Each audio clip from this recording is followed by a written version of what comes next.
ஏற்கக்கூடியதா இருக்கா? முதற்கட்டத்திலே ஒரு அனைவருக்குமான கட்சி எல்லா விஷயங்களையும் செஞ்சுட்டு ஒரு திராவிட தலைவியாக அறியப்பட்ட ஜெயலலிதா அவர்களை இந்துத்துவ வட்டத்துக்குள்ள அடைக்க பார்க்குதா பிஜேபி? இதை விரிவான கோணத்தில் பார்க்க வேண்டும் என்று நான் நினைக்கிறேன்.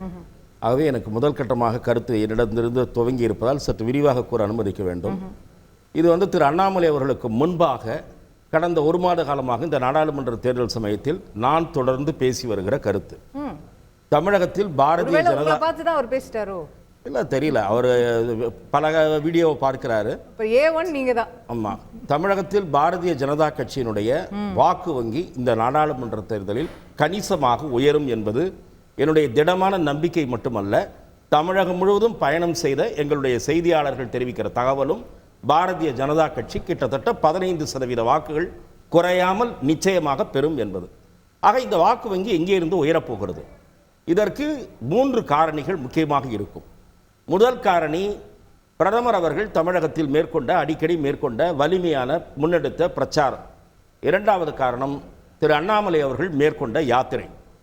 மூன்றாவது காரணம், இந்த இரண்டுக்கும் சற்றும் குறைவில்லாத முக்கியமான காரணம், செல்வி ஜெயலலிதா இருந்தவரை பாரதிய ஜனதாவுக்கு விழ வேண்டிய வாக்குகள் செல்வி ஜெயலலிதாவுக்கு தொடர்ந்து கிடைத்து வந்தது.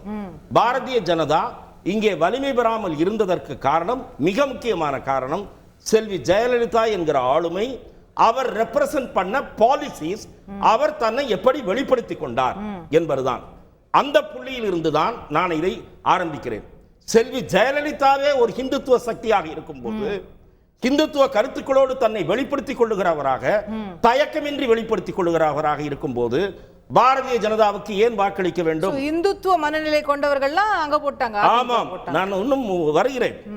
திராவிட முன்னேற்ற கழகத்தை வலிமையாக வீழ்த்த வேண்டும், வீழ்த்தக்கூடிய தலைவர் என்பதற்கு அவர்கள் கருதிய முக்கியமான காரணம், திராவிட முன்னேற்ற கழகம் ஒன்றே குலம் ஒருவனே தேவன் என்று உதட்டளவில் சொல்லிக்கொண்டு சிறுபான்மையினரை தாஜா செய்கிற அரசியலை தொடர்ந்து நடத்தி கொண்டு ஹிந்து மத விரோத கருத்துக்களை வாய்ப்பு கிடைக்கும் போதெல்லாம் வெளிப்படுத்தி வந்த காரணத்தால் அந்த கட்சிக்கு பாடம் புகட்ட வேண்டும் என்றால் சின்ன வித்தியாசம் தான் சார். இப்போ ஜெயலலிதா அவர்கள் என்னைக்குமே இந்து விரோத கருத்தை வெளிப்படுத்தல.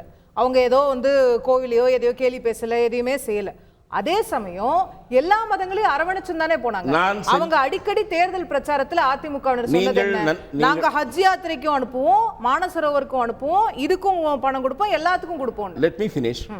நான் செல்வி ஜெயலலிதா அவர்களோடு ஒரு 4 நூற்றாண்டு காலத்தில் கடைசி 16 ஆண்டு காலம் மிக நெருக்கமாக பயணிக்கிற வாய்ப்பு.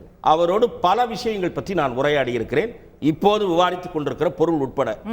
ஆகவே நான் சொல்லுகிறேன், நீங்கள் வரிசையாக அண்ணாமலை குறிப்பிட்ட 1-2 மட்டும் சொன்னீர்கள்.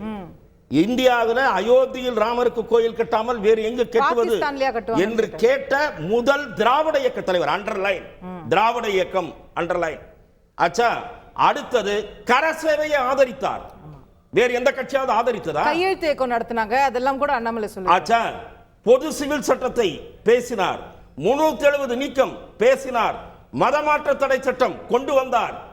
தேர்தல் தோல்விக்கு பிறகு கட்சியிலே உள்ளே சில பேர் சொல்லி கொஞ்சமாவது சிறுபான்மையினர் ஓட்டு வாங்க வேண்டும், இது ஒரு காரணம், அரசு ஊழியர்களை நீக்கியது ஒரு காரணம் என்று சொல்லி அந்த 2 மதமாற்ற தடை சட்டம் கொண்டு வந்து 2004ல அவங்க ரோல் பேக் பண்றாங்க. இல்ல, நான் சொல்றேன், தமிழ்நாடு இதை ஏற்கவில்லை என்று தெரிந்து அதுதான் நான் சொல்லுகிறேன். பார்ட்டியில அதுக்கு அப்புறம் திரும்பி அது போவே இல்ல. பார்ட்டியில inside there were inside pressures inside the party.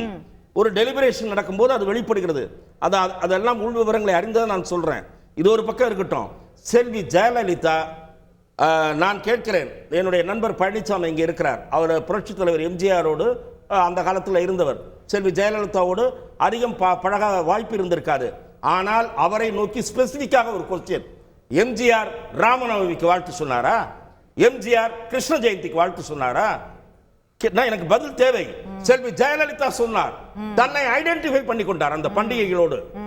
நான் ஹனுமன் சாலிசா படிப்பவர். எம்ஜிஆருக்கும் ஜெயலலிதாக்குமே ஒரு ஷிஃப்ட் இருக்கு. ஜெயலலிதா அவர்கள், நான் சொல்லுவது, அவர் ஒரு இந்துத்துவ தலைவர் என்று நான் முத்திரை குத்தல. அவர் ரம்ஜான் விருந்து நடத்தினது எனக்கு தெரியும், நானும் போயிருக்கேன். அப்ப அன்றைய அமைச்சர்கள்லாம் பளிச்சு இருங்க வர அன்றைய அமைச்சர்கள்லாம் பளிச்சுன்னு விபூதி குங்குமத்தோட போய் உட்காருவாங்க. அத்தனை பேரும் ஃப்ரண்ட் ரோல, யாரும் அழிச்சிட்டு. இப்ப எடப்பாடி அந்த மாநாட்டுக்கு போனாரு, விபூதி அழிச்சிட்டு, அந்த மாதிரிலாம் இந்த போலி வேலையெல்லாம் பண்ணலாம். அப்போ அம்மா காலத்தில் பண்ணவும் முடியாது. பளிச்சுன்னு விபூதி குங்குமத்தோட தான் கோட்டைக்கே வருவாங்க, நல்லா பட்டையா போட்டுப்பாங்க. பல வேஷங்கள் போட்டவங்கலாம் அங்க இருக்காங்க, எனக்கு தெரியும், எல்லாம் என்னுடைய நண்பர்கள் தான்.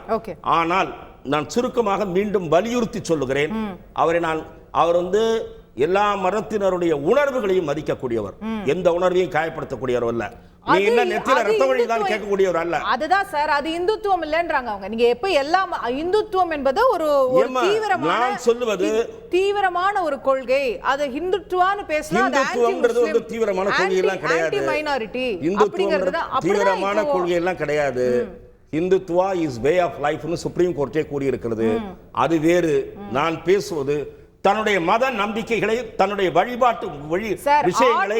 ஆன்மீகவாதியா இருப்பது வேற, இந்து மதத்தில் நம்பிக்கை கொண்டிருப்பது வேற, இந்துத்துவவாதியா இருப்பது வேற. நான் சொல்லுகிறேன், she totally identify her with ideologies of Hindutva. Okay, கேப்போம். பளிச்சின விபூதியோட இருக்கக்கூடிய திரு மணிகண்டன் அவர்கள் கை தூக்கிட்டே இருக்காரு. திரு மணிகண்டன், ஏத்துக்க மாட்டீங்களா? அது எம்ஜிஆருக்கும் ஜெயலலிதாக்குமே ஷிஃப்ட் இருந்திருக்கு பாருங்க. அவங்க இவ்வளவு பண்டிகைக்கு வாழ்த்து சொல்றாங்க, அதை வெளிப்படையா தன் அடையாளத்தை காட்டிக்கிட்டாங்கன்றார், மறுக்க முடியுமா? தந்தி டிவி நேயர்களுக்கு வணக்கமா. என்னம்மா நெத்தியில் பெருசாக பொட்டு வச்சுருக்கீங்க, நீங்களும் இந்துத்துவவாதியா? இப்போ தான் நான் கூர்ந்து கவனிச்சேன், பெருசாக பொட்டு வச்சுருக்கிறீங்களா? ஓ, நீங்கள் அந்த சைடாட்டு இருக்குதுமா. மரியாதைக்குரிய ரமேஷ் அவர்கள் சொல்கிறத நான் மறுக்கல. மறைந்த புரட்சி தலைவியோட நீண்ட நெடுகாலம் பயணித்தவர், அவங்களோட அகமும் புறமும் அறிந்தவர் அப்படிங்கிறதுல எனக்கு மாற்று கருத்தே இல்லைம்மா. அவர் சொல்கிற கருத்தில் எனக்கு நான் முரண்படுறேன். என்னென்னு கேட்டிங்கன்னாம்மா, தன்னுடைய சொந்த வாழ்க்கையில் புரட்சி தலைவி அவர்கள் வந்து ஹிந்து தர்மத்தை தவறாமல் கடைபிடித்தவர், அதில் மாற்று கருத்தே கிடையாது.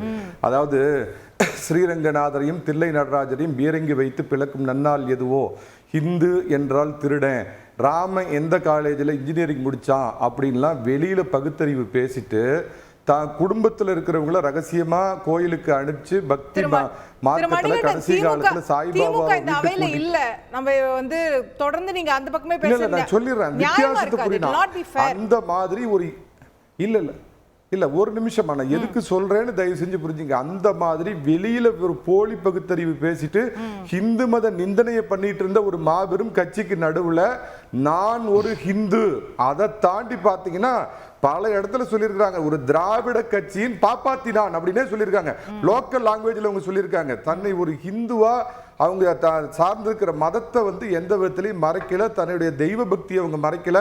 கடவுள் மேல அவங்களுக்கு இருந்த பக்தி எந்த காலத்திலையும் டவுட் ஆயிடுச்சு. இப்போ நீங்க சொல்றதானே அவரும் சொல்றாரு. நான் சொல்றேம்மா, ஆனால் தன்னுடைய பொது வாழ்வு மற்றும் அரசியல்ல அவங்க முழுக்க மதச்சார்பற்றவங்களாத்தான் இருந்தாங்கிறது தான்.